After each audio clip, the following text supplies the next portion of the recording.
Hello, everybody. We're live here with Doug Lein of the Wisconsin Lumberjacks of the SIJHL. My apologies totally for technical difficulties.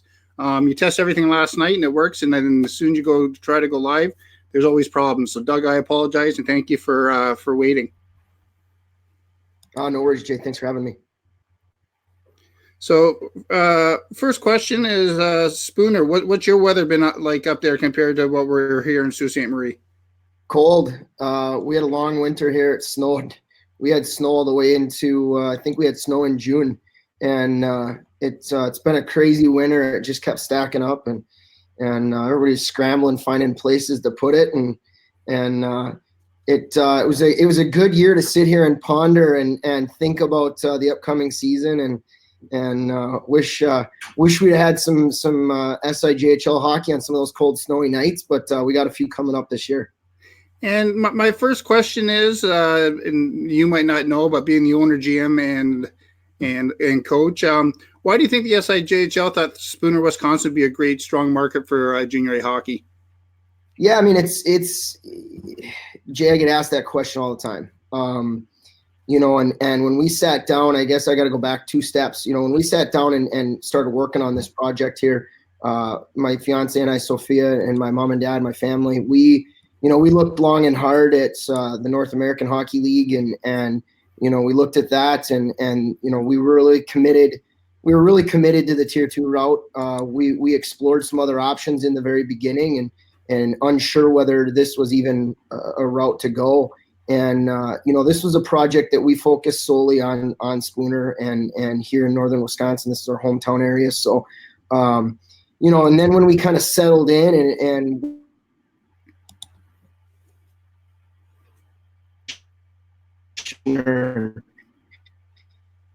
Hockey Canada we kind of just dug in and tried to figure out what was the right way to go about this, and it was a no-brainer. I mean, the SI had already been here before with the Wilderness.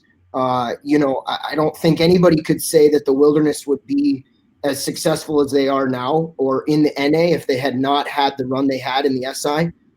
Anybody who discredits that takes away a lot of what is due in terms of the league and the guys that put the work in between Rod Aldoff and that whole crowd that made the product here successful. So Spooner was a no-brainer. I don't think Spooner was ever the question. I think that it was really more along the lines, Jay, of was this the right time? Is this the right climate for a product like this in an area like Spooner to come back? And I mean, shoot, the Wilderness, they averaged almost 1,100 fans a night in this building when they were here with back-to-back league championships, on their way to the third and on the way to the RBC Cup, being the only American team ever to go to the RBC Cup finals. And I don't think that happens without the 2 years they have here in Spooner. Obviously a lot of things went down with that, with them leaving our league to go to the NA. But Spooner was the no-brainer in amongst all of this for everybody. Nobody ever questioned Spooner. It was just the right time, the right people, the right setup for it. And you're only a couple months away, but what's your vision for Spooner and for the Lumberjacks in Spooner? Yeah, I mean, our staff has come together really well.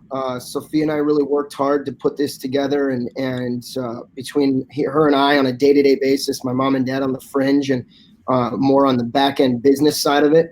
But our staff has really come together with the addition of our 2 coaches, Garrett Hendrickson and Cole Jackson, coming on, and how we've brought together the different business entities here in Spooner, between Spooner Physical Therapy, Spooner Health, the hospital, and then Spooner Physical Therapy, which is a company that's going to provide our training, and Dr. Crow, our orthopedic, and we're working on nailing down our dentist right now. But as a whole, our vision for Spooner is something much larger. We're doing things a whole lot different here, Jay. I've paid my dues. I've been around a long time, and I've seen the bad and the good. And I think right now, Jay, the climate we have for junior hockey is totally skewed.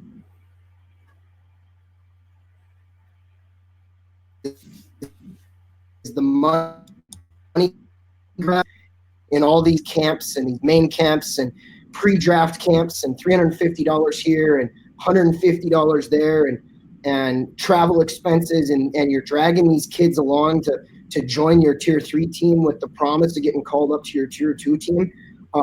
I think everything is as backwards as you could possibly get from what this all started to be. And I know that there's a lot of people out there that don't want to hear that. There's a lot of people that we're upsetting. Our program here is upsetting the balance of their dollars and cents. It doesn't cost $10,000 a year to play junior hockey. It doesn't cost money to go try out for a team. You don't need 10 teams of 20 kids trying out. And so our vision here in Spooner is not to upset anybody's apple cart. We don't really care about anybody else's apple cart. It's our vision here to do it the way that we believe it should be done. We are going to stick to that regardless of and wave their big fat check here. We're going to do it the way we think that it's the right way to do it here in Spooner. And we really believe that if this is the right way to do it, the market will tell, the sport will tell, and it'll clean itself up. It's like a human body. It gets rid of the cancer. I think there's a lot of cancer out there and it needs to be cut out. Bad operators, bad coaches, shysters, and we're just doing something here different. And I think Spooner's a great spot for it. Our community's behind it. The response from the guys that we've signed and going out and individually recruiting them on a one-on-one basis with our staff putting in the legwork old school, it's proving itself for sure. And with that being said, when you mentioned your scouts and yourself as GM and head coach, how are you attracting players right now to Spooner? Beating the pavement. Our guys are out and about. We've worked on relationships that we've had for a long time between myself and our director of scouting, Nate Haskins, our associate head coach, Garrett Hendrickson, and our assistant coach, Cole Jackson. A lot of guys that we've had relationships with between Nate and I. Obviously, Cole and Garrett, just coming on board and whatnot, and still being younger coaches. It's a lot of a network that Nate and I had with getting our scouts out there. Cole and Garrett, a lot of just pounding the pavement with on their own of relationships they've built. But it's getting out there and having those positive relationships. And the other thing is NA camps. We don't intend to. I'm sorry. Go ahead, Jay. No, go ahead. My apologies. No, I just said we are not attending any NA camps. We're recruiting the same players they are. Obviously, we want to try to move guys on to and work with some of those top end NA programs, but for that exposure, because that product is so large and so well recognized, and I don't think anybody can discredit what the NA has done in terms of creating a breeding ground for top end talent. But our scouts are out pounding the pavement. The way we keep costs low is working with those relationships to scout kids and doing it old school. Because at the end of the day, anybody who's got a $10,000, $20,000, $30,000 recruiting budget and is off sitting in Cabo and out running around all these camps and traveling to Vegas and all this and that, the kids are the ones that pay that cost. And that doesn't surely come out of the bottom line of the ownership or coaches' pockets.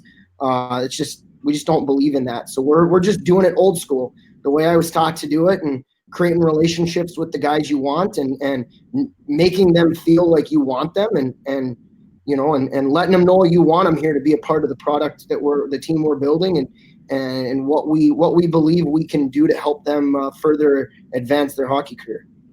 And it's unfortunate the SI lost Minnesota in the past month. Couple of players coming your way, and it's not that you ever want to see a program disappear for a year, but it's I don't want to say benefited you, but it has because with player signings. But can you talk a little bit about that, and how do you stay with where you guys are located with hopefully, like you say, with that happening up there? Yeah, absolutely. I mean, it's something that is not what we wanted. We came into this league when we talked with USA Hockey and Hockey Canada. Everything was very much based on helping strengthen us. Coming into the league was helping strengthen Hoyt Lakes, and Hoyt Lakes strengthening us, and Thief River, and the three U.S. based teams working together. And Thief has a great ownership group. They're very well committed to the product there and the league. We absolutely I can't wait to work with them. We're very excited about the new lease on life they've got up there with their business model, with the new lease that they signed with the Mini Ralph, and and that's great. But Hoyt Lakes is something that it's a double-edged sword. They really affect them. Not being in the league affects us probably more than anybody else, in the sense of not having a travel partner and having a close by.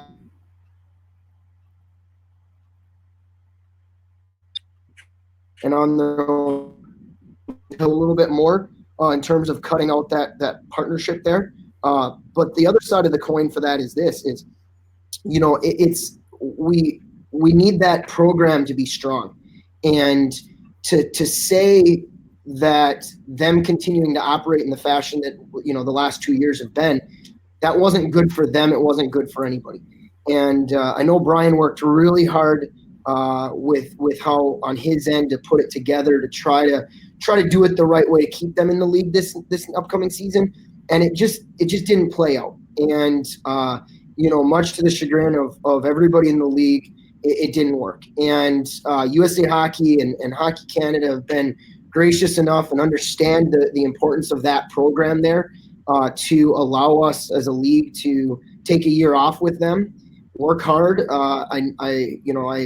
There's a lot going on right now in terms of moving parts with the league and a potential new ownership group, and it'll be sweet and at the AGM weekend, and look forward to that. And I think everyone will be pleasantly surprised with what comes out of those meetings in terms of Hoyt Lakes.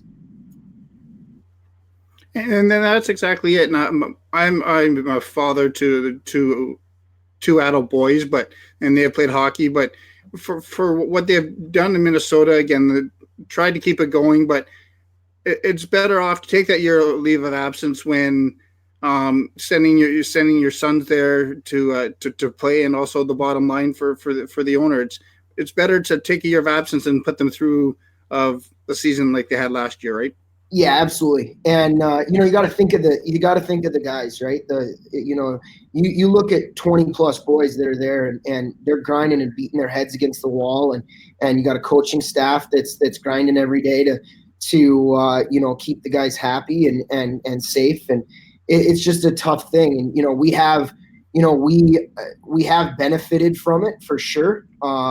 We have benefited from it for sure. It's something that we looked at some of the guys that were on their roster, and we had some of those players reach out to us when everything went down, and it kind of happened fast. I think those guys had been kind of just having to sit a little bit and wait to see what was next for them, essentially for the upcoming season. And you look at a guy like Turnbull and Lundgren that we signed, both 20-year-olds coming in. Definitely guys that have junior experience that bring leadership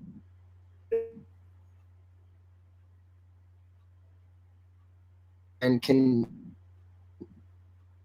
for a first-year program, and are great guys, and we got Cam Birkland off that team as well.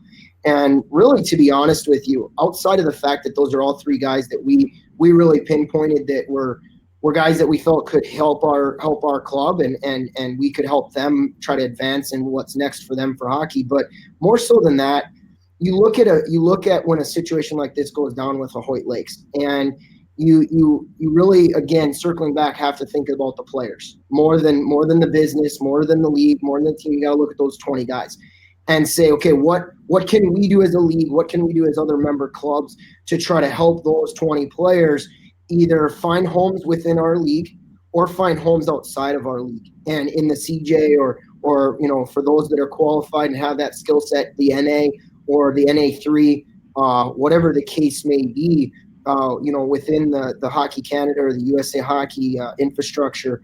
How do we help those guys? We don't want to just leave them abandoned out in the wind by themselves. So that was kind of what we thought of too. Where do we go to help these guys? And we felt that those three guys were definitely players that helped us, and we wanted to do what we could to bring them on board. And you touched base a little bit about this earlier, but now talking about promoting players, is Junior A teams and leagues have an obligation to players to promote the players. And as a coach, GM, and owner yourself, how do you envision being able to best manage those relationships to keep it as positive as possible? Yeah, everything is all about perception, and I know that that's maybe not the answer that people want to hear, but it is perception, and everything's always based on how players represent teams, and everybody's always worried about the players out in the public and how they represent the team and how do they promote the team. I think it's two-way street. I think it's as much on the team to represent the players well and advertise properly and promote them. People forget that whether it's pay to play or whether it's free to play, NA, NA3, SIJHL, whatever the case may be, the player is still the consumer. The player is still the guy that's grinding it. They're there. They've made a choice to buy into your program, and I feel like that gets lost a lot of times. And I think the onus is on the clubs to represent the players in the proper fashion and advertise them and help promote them. It's a balance, definitely. It goes back and forth, but I do think ultimately it does lie on the club's shoulders to really be out there representing in a little bit better light than people focus.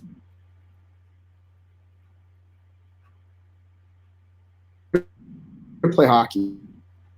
At the end of the staff's job to promote and sell them, advertise them out to colleges and to whether it be the NA or major juniors or USHL. It's our job to promote them and push them and advertise them to those opportunities for sure. And again, we touched on about Minnesota not being in the league this year, and I meant to bring it up, but that would have created a huge rivalry for you guys to have a team that close and to play them so often this season, wouldn't it have? It would have. It would have for sure, but. And this isn't anything against the past, the last couple of years. Because when Chris Walby was there, it was, they were strong. They won league championship, and we're right there. And Chris did a great job with that. But going into any program, and I'm not even going to put this on Hoyt's shoulders, having a rivalry with a team that wins 3 games last year, and I think, not. That's not those 25 guys that are in Hoyt, and that surely doesn't make our 25 guys better either. And so it would have been great to have that, but not at the expense of the players getting beat up every night, and that doesn't look good for our league. It's not good for moving guys on, and it surely isn't good for preparing whatever team it is that represents the SI to go to the Dudley and in the provincial championships, and it doesn't do much for preparation there. If you're playing a team that's winning 3 games and you're playing them, dozen times a year, it doesn't do much in terms of development. So the rivalry would have been great. It honestly would have. That would have been awesome. But we look forward to better, bigger and brighter things for Hoyt Lakes, for the Iron Range. Whatever that might bring with the opportunities that are presented to the Board of Governors here and what Brian's been working on.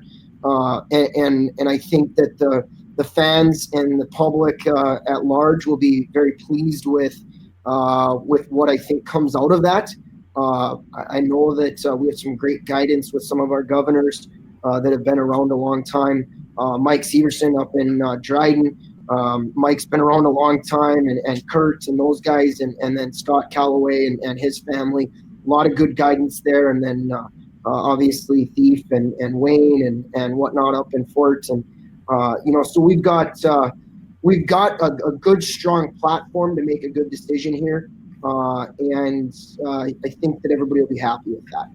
We look forward to whatever rivalry comes out. To be honest with you,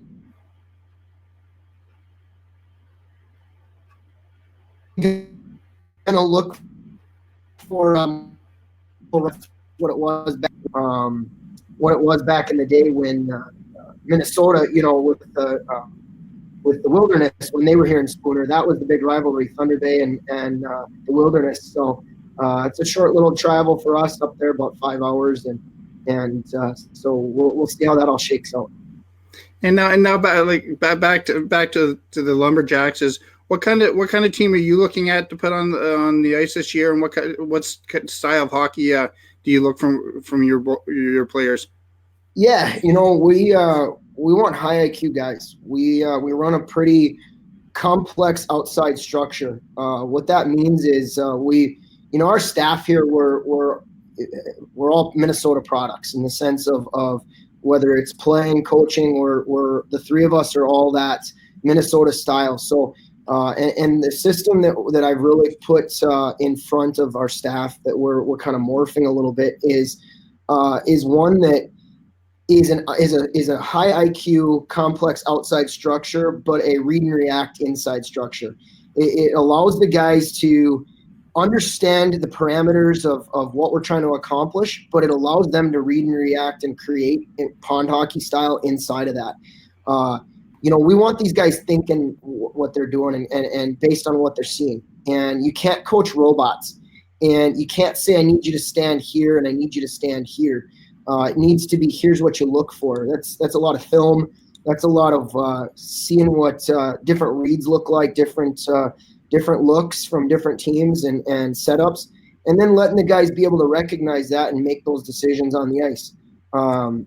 We've got some surprises, got some things that maybe some guys haven't seen before. Not trying to reinvent the wheel. I don't think that's going to happen, but I think that we'll see how what we're trying to put together here works, and if not, we'll go to the drawing board. But it's going to be a lot of run and gun and read and react and create a lot of short ice, real physical. But we're not here trying to fight. Like that's not.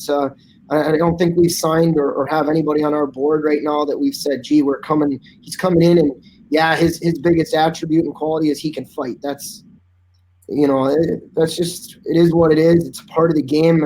People may not understand that, but it's a balance thing, and it's a checks and balance, and it's part of it. It's not going anywhere. I wouldn't trade it, but that's not the style we're going to come out with. If it shakes out that way, it shakes out that way. And that's exactly it. And I was up at the Dudley this year, and not just talking with Brian, but talking to Rob Mazuka with the NO and Marty Savoy with the OJ. And fighting's not going anywhere in hockey at all. But in my opinion, and my role when I played was a fighter. But the thing is now, to me, you still need at least that policeman on the ice so that nobody takes liberties, don't you think? Yeah, I mean, it's something that it's the only sport. When you really think about it, people I scream because now it's all the buzzwords. It's the politically correct buzzwords and things that everybody want to throw out there and shock and awe, and everybody's upset by stuff. And those are the people that don't understand the game. It's the only sport that has it's self-policing, and you can complain about referees. I just don't get into it with referees. I'd rather have a good relationship. I've never seen a call overturned. I've had referees come back to me at an intermission and walking down the tunnel and say, hey, I dropped the ball on that one or whatever. But I've never seen a call changed. But what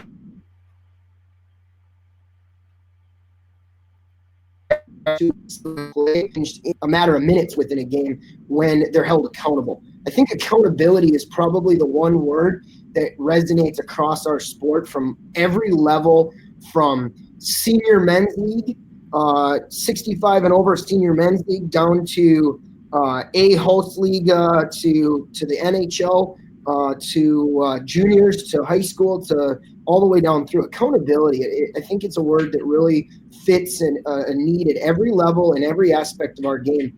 And accountability is just one of those things that fighting brings to the sport. holds people accountable for their actions. And, so it's not going anywhere. I support it. I would never vote to get rid of it. But, it's one of those tools you bring in your toolbox with your lunch pail when you come to the rink. And if it just happens that day at work, you got to use that wrench. It is what it is. And that's exactly it. And I'm not trying to pick on baseball, but I know I'm a little bit older than you. But for when it comes to, like, we say bench clearing brawls, I don't care. Like you say, right from the 65 and over to, we'll use midget hockey. When was the last time you actually saw something like that happen? When I turn on TSN or Sportsnet, and almost every night in baseball, the bench is clear. So it's something. Yeah. Hockey still, when you say self-policing, it's changed over time, and it's not going anywhere. Well, Jay, and that's the thing. Maybe 1 out of 100 fights in baseball, and I'm a huge baseball fan. My dad was a great AAU coach back in the day. Coached quite a few MLB draft picks, and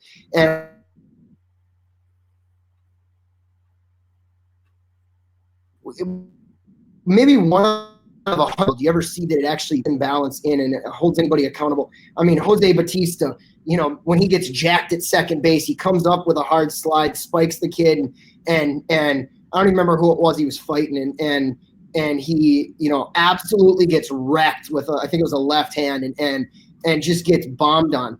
And you know what? There's a great one. Nolan Ryan was always great at holding people accountable. And when they wanted to charge the mound and whatnot. Pedro Martinez, another one when he was with the Expos and the Red Sox. A few guys here and there have held players accountable, but baseball's got a lot of paper tough guys. Everybody's tough, but nobody actually, these other sports, football, easy to throw punches when you got a helmet on, and when there's no true repercussion on it. And so I think hockey it's got its own system within a system that was put in place a long time ago by guys a lot tougher and a lot smarter than any of us. And it's been a part of the game. It's not going anywhere. For that matter, if anybody doesn't like that aspect of the game, my suggestion is go pick up badminton or watch the Olympic Channel on MSNBC or MSN, whatever, and go watch soccer or whatever. And I'm not knocking those sports, but I'm just saying, like, if that's not what you like, then you should probably watch something else. And you excuse me, you training camp's about 2 months out, or we'll say about 2 months, and you guys are preparing for the season, but 2 months out for training camp. What are you looking at when those players first step on the ice? We'll say late August, early September. Yeah, pretty structured, detailed schedule right now. Our staff's worked hard to put together our training camp. It's our intention to have our team signed by mid-July in full with what we're going to break camp with or come into camp with and break camp with. We're signing guys in our contract. We have no trade clause on all of our kids, and guaranteed they've got to agree to that, and free movement clause. If one of our players has an opportunity to make an NA roster, we want that. That's great. And moving those guys onto those NA teams, those top end NA teams, and creating those relationships, getting those kids up there is great for us. So we're going to have our roster set mid-July, I would hope, minus maybe 1 or 2 guys that we've got in on our board and been talking to that got drafted in the NA, and see how those camps shake out for those guys, and fill maybe our last 1 or 2 spots. We'll go into camp August 30th. Move in will be the 24th.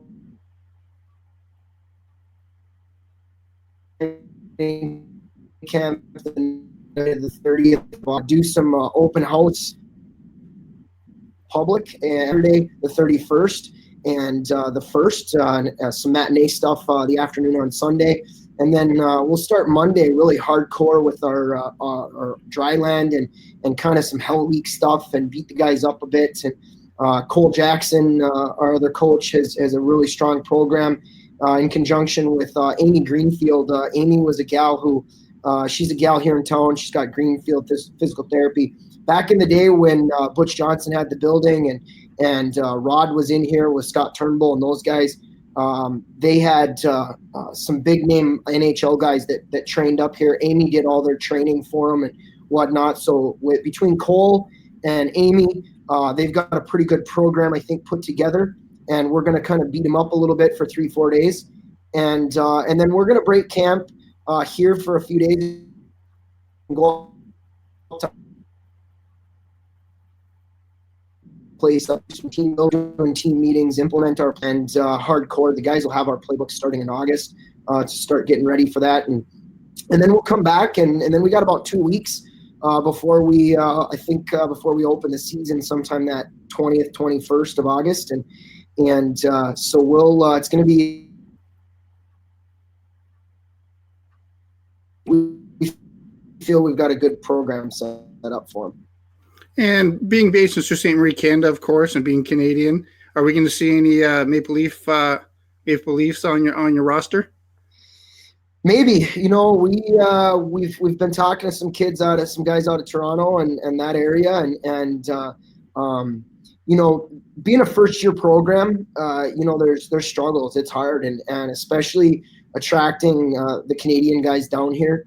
It's tough. It's not an easy thing. And we only get 3. We only get 3 Canadians, which is tough. It kind of handcuffs us a bit there. But we've been really happy. We were able to sign Matt Turnbull, who is from out that direction. He's out east and more Ottawa than Toronto. But we've been working. We've got Canadian scout up in Swift Current, Brody Nelson. And he's worked hard, kind of pinpointed a few guys that were off of that Swift Current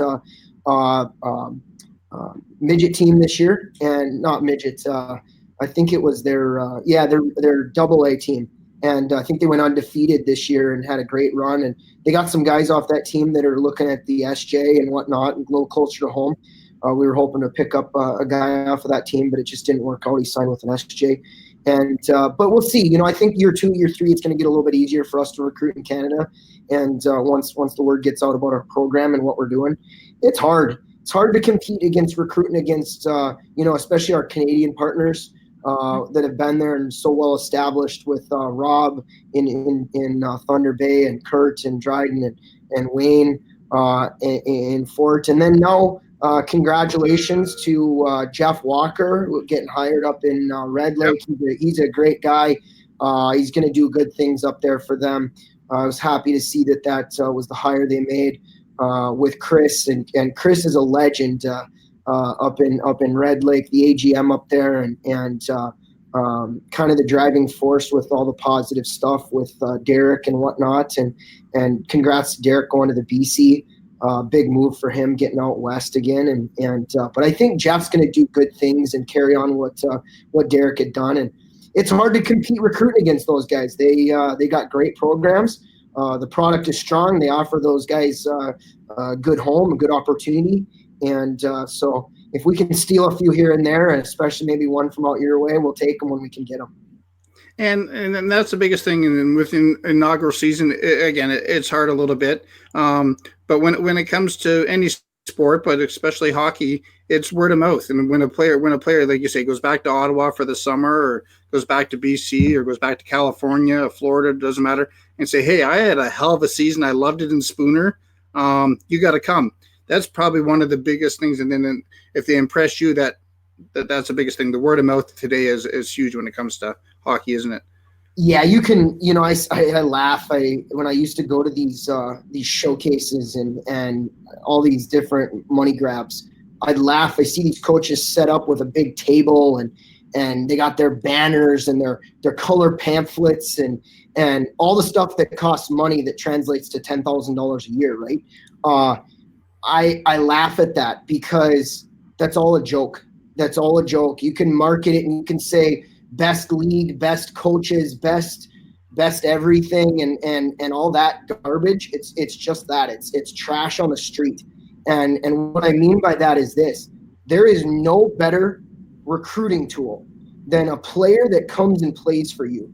And that next season is in a locker room trying out for a North American Hockey League team or a USHL team or a major junior team or they're at an NA main camp, and they're at the end of the line there where those guys are fighting for legit spots with an NA program, not just random invites to a camp. They're in a NA main camp.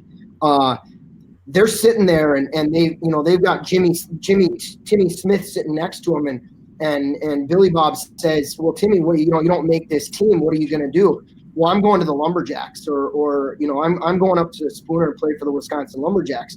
Well, why are you doing that? Well, I played there last year, and it was no BS, no lies, no garbage, no trash on the street, no propaganda. It was, we got what we were told we were going to get. We got the facility. We got the 8,000 square foot gym. We got the turf facility. We got all the equipment and the clothing and the top end swag that the guys like, and the stick deal from Duluth Hockey Company, and discounts on things, and good prices on all the gear from the Staubers up at Duluth Hockey Company. And everything was true. Everything was what it said it was. There was no propaganda. Well, now all of a sudden, little Timmy says to mom and dad, well, boy, if I don't make the Wilderness team, or I don't make Bismarck, or I don't make St. Cloud Blizzard, I'm going to Spooner.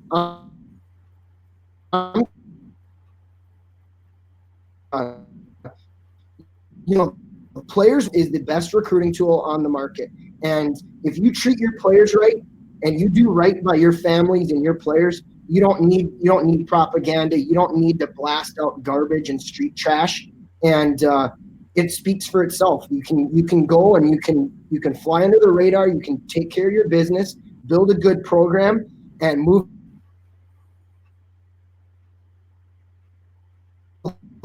play and good programs, and work schooling, and move them on in their life and their career. And you don't have to get caught up in the trash. And so that's the best way to do it, is just focus on your guys, deliver on what you say you're going to deliver on, keep your mouth shut, and just put your head down and go to work. And that's the biggest thing. And I, like I say, I was involved here and started the Sioux College hockey program for ACHA to get them the only men's Canadian team into the States League. And I work with Mike Hall, who's in Canada, well-known AAA midget hockey coach, and he coaches Sioux College hockey now. And biggest thing he says to me, he goes, if a kid, I shouldn't say a kid, if a player doesn't make it to the next level after midget hockey, junior hockey, anywhere, it's 20 years from now when they come back and say, Coach Doug, can't thank you enough for what you did for me in junior. And if he's working at the steel plant, or if he's working lumber or anything, you've done something right as a coach, right? Yeah. I think oftentimes we get caught up too much on the sport. I believe me, more often than not, I can bash and talk about. People probably think what I'm saying is bashing, and I'm sure there's people out there watching thinking I'm calling out certain people. And I guess if the shoe fits, you wear it. Own what you are. But I think even with that being said, I think there's a lot of people out there that do understand that we're building young men and good citizens, good people, good family men, and instilling good values, rather than our focus solely being on moving guys on to college. And I think you're seeing a shift too, in the sense that college isn't for everybody.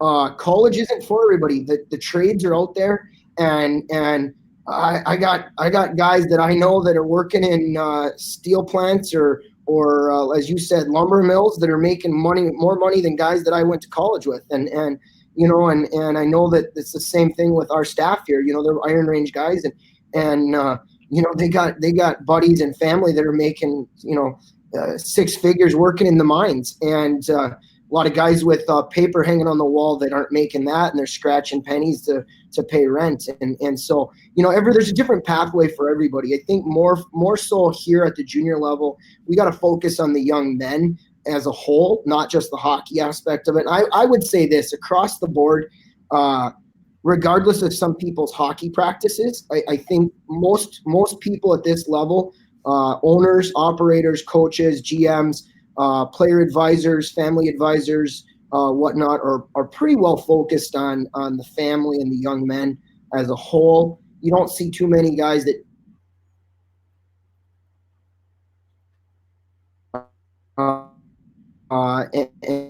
and become a little bit more package versus just the hockey. So I give credit to the sport to making that shift a little bit. But that's what we're focused on here. Is college isn't for everybody, but we want to help. We want to help build small town hockey coaches in the future, good family men that want to keep their family, their kids involved in the sport, their sons, their little daughters, and get them involved. I'll tell you, the women's game is growing massively. Being involved here with our youth program, any youth organization, any town that doesn't realize that the key to success is the little gals and the women, you're missing the boat, man, because the ladies' game is where that should be your focus right now. And obviously you can't leave the guys behind, but man, the women's game is blowing up and exploding so much. And what the women's team has done, and we've got Molly Engstrom here just down the road with us, 2- or 3-time Olympic medalist, and she's just a huge part of the women's game growing around here. So it's the whole package now, not just with the boys, but the women as well. But you focus on them as a person, not just hockey player.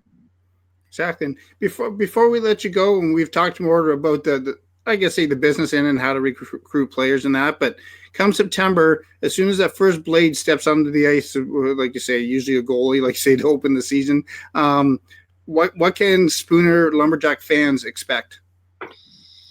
It's gonna be a blast.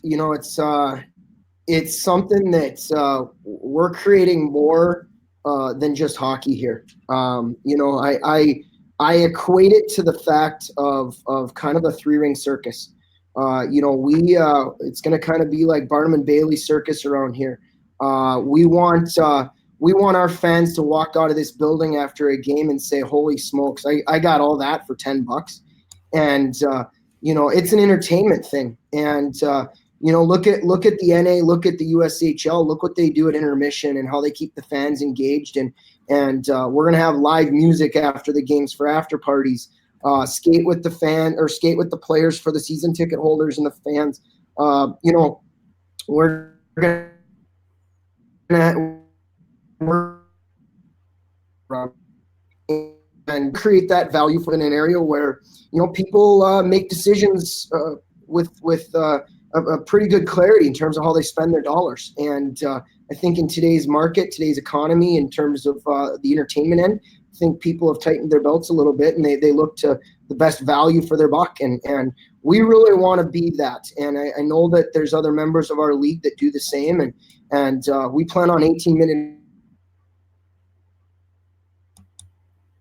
20-minute intermissions and a full circus, but I know that was met with some resistance. But 18-minute intermissions here, and it's going to be an experience. It's going to be a light show. It's going to be all that, and on top of that, you're gonna see some great hockey with our league and what our member clubs, that opponents that'll be coming in here, our partners with our other teams in our league, and it's just going to be a show, and fans are really gonna like it. We're all about the show here. So it's I think it's going to be something that people are going to take back and walk out here and say, "Holy smokes, that was unreal." So win, lose, or draw, our fans are going to have a good time.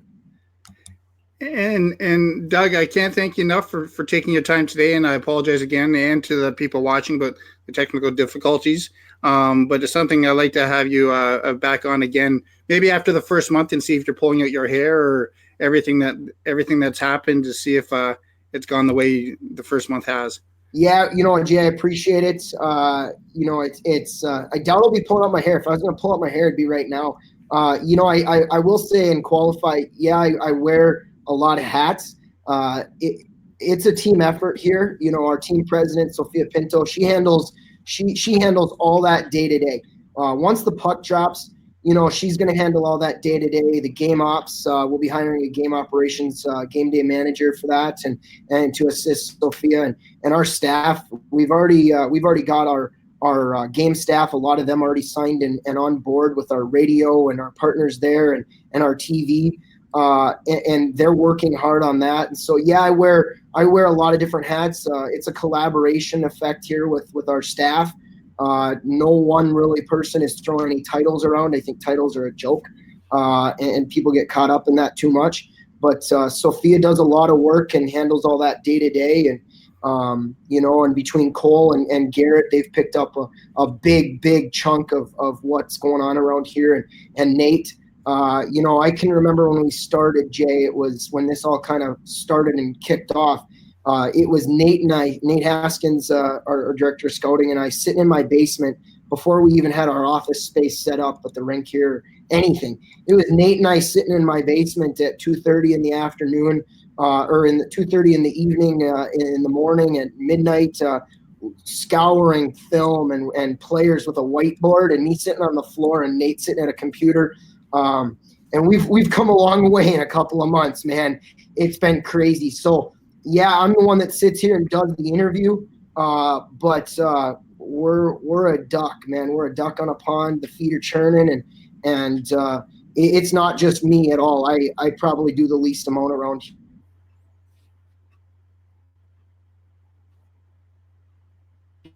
You work, and it's our entire staff.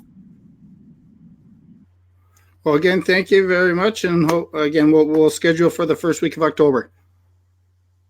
Sounds good. Thanks, Jay. We look forward to dropping the puck and an exciting SIJHL season. Thank you. Thanks, Jay. Have a great day.